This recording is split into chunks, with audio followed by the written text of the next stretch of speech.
Hello, this is my poorly produced, not at all thought out demo of the Korg nanoKONTROL Studio MIDI controller working with the Boss RC-600. I finally got it to work. I was having problems. I'm new at this, disclaimer, but I was trying to go from the USB of the nanoKONTROL straight into the USB of the RC-600, and that's where I was failing until someone suggested that I need a MIDI host, which I got. What happens is the USB out of this goes into the USB of this, and then the 6-pin connector comes out of here and into the Boss RC-600, and it worked great. Disclaimer, it's the first time I ever got it to work.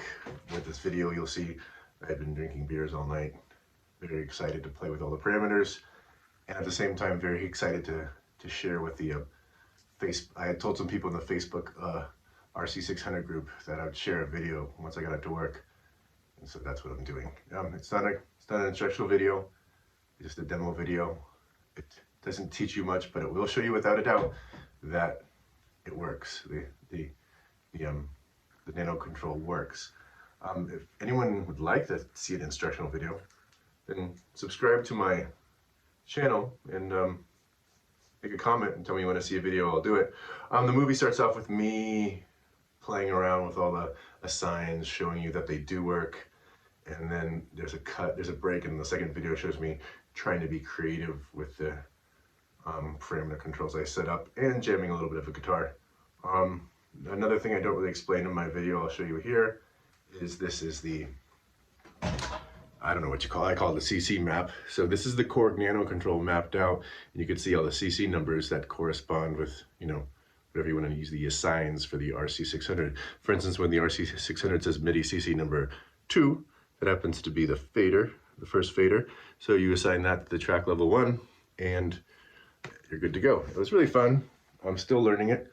Perhaps I'll make another video when I actually learn to do creative things with it. Anyway, I hope you enjoy seeing these work together. This is my demo video of the RC-600 and the Korg nanoKONTROL Studio as a MIDI controller, and I've got it set up here to control a lot of effects parameters and of course volume parameters. I've got a guitar next to me. I've got an octave pedal, so when you hear a bass sound, that's coming from an octave pedal from my guitar rig over here. I've got a Roland TR-6S drum machine sequencer over there. That's where the drums are coming from. I got an Arturia Mini Brute little analog synth, where you can look into what that is. Playing kind of a dumb synth line. None of the sounds here, none of the songs I didn't think about it at all. I was just creating different layers to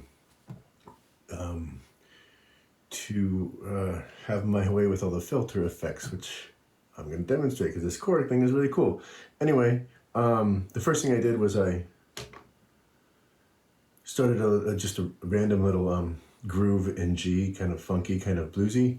Then I created a drum beat around it, and it sounds like this.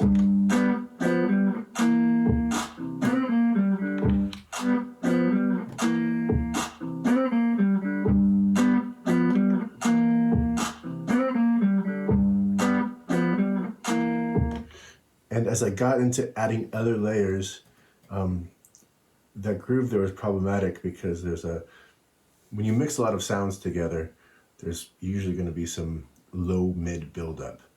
So the first thing I did was create an EQ, track EQ. See it there, it's EQ.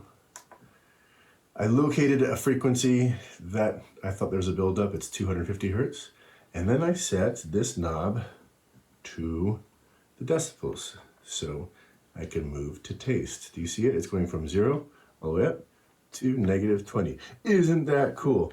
Notice that when I turn it all the way up, the knob is still at 12 o'clock, which is 0 dB. Okay, then of course I wanted to have volume control over that. That's track 4.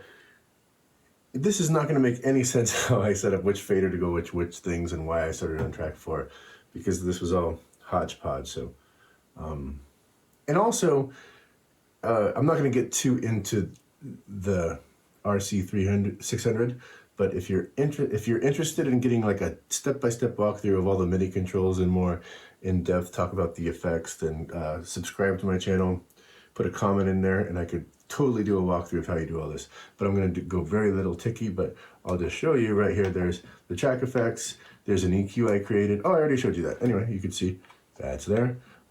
Then also, I'm going to get away. I just, we're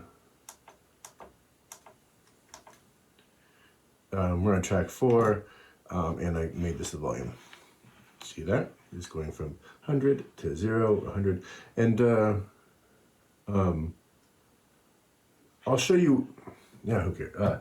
Notice it doesn't go all the way up to 200. The volume can go up to 200. One thing I'd like to show you is that in these assigns where I labeled them, I said that it was only going to go, the minimum was 0, and the max was 100. Well, I could have gone the max to 200. I didn't. Mainly because this MIDI controller doesn't have a display of where it's at. So I always want my controllers to be like all the way maxed is the ceiling and everyone to go 100. So I just want to attenuate from there. Sometimes it's the opposite. I'll make the basement down below by setting the minimum. But I'll show you what it sounds like when I dip a little of those low mids out.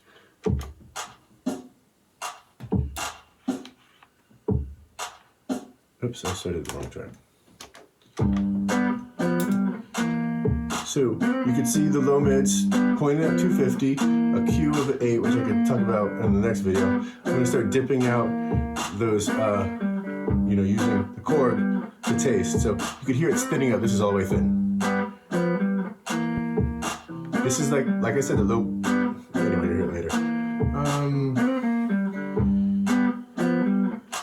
Next little play around with the Korg is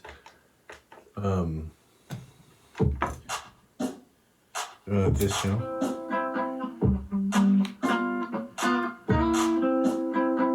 Okay, this I'll show you again.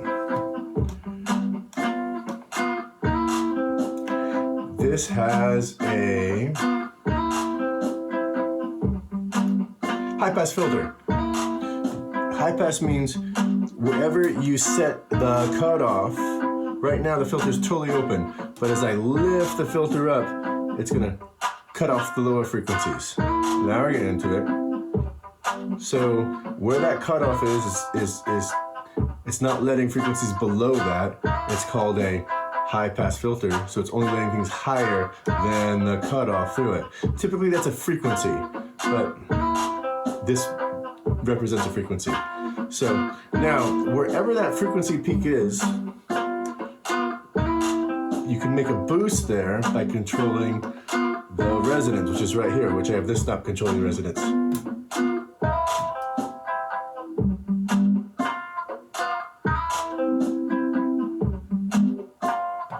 So this is with the filter totally open, and this is the resonance all the way down. Now, I hoped that should theoretically kill the effect, but I still have a color on it. So I set this button here to control the effect on or off. So this is turning it off, this is turning it back on. See, when I have it off, this won't matter at all. But now I'm going to turn the effect on, and now I can do that sweeps.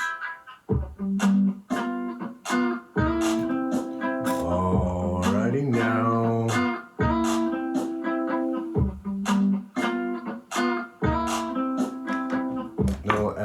You can hear the bass.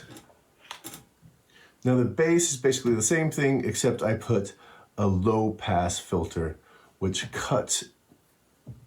This is the filter totally open. Now low pass is only going to let things below the filter. So I'm going to cut off the highs with the bass. This controls the volume. This controls the resonance peak. Now, if you follow my mixing vision, I have the bass cutting off the highs and the rhythm guitar cutting off the lows. So you could kind of make those, if I had, I could put this in stereo if I wanted, but now let's put the original guitar in.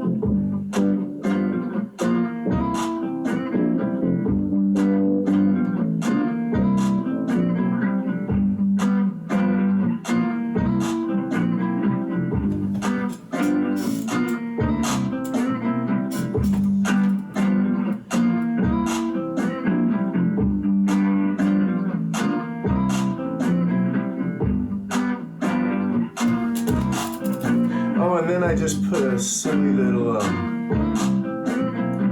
synth line.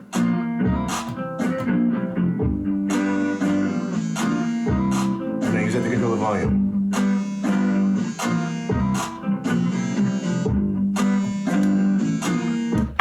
One thing I messed around with that I'm just going to show is that I put a little effect on the synth, which turned out to be a little much.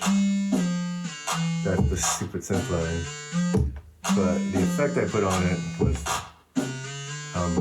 transpose. It does it in 3 steps. 4 steps, 4-step sequence max. First step is the root. The next one is -8 chromatic steps. Next step is +12 chromatic steps, an octave higher. Next step is -12, and it sounds like this.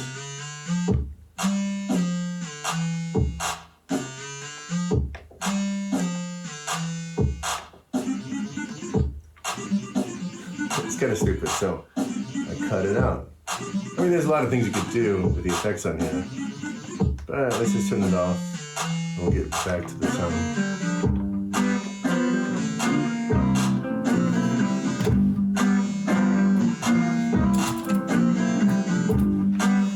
Remember, if you like this, like it and subscribe and tell me, and I'll make another video with better production explaining the deep dive.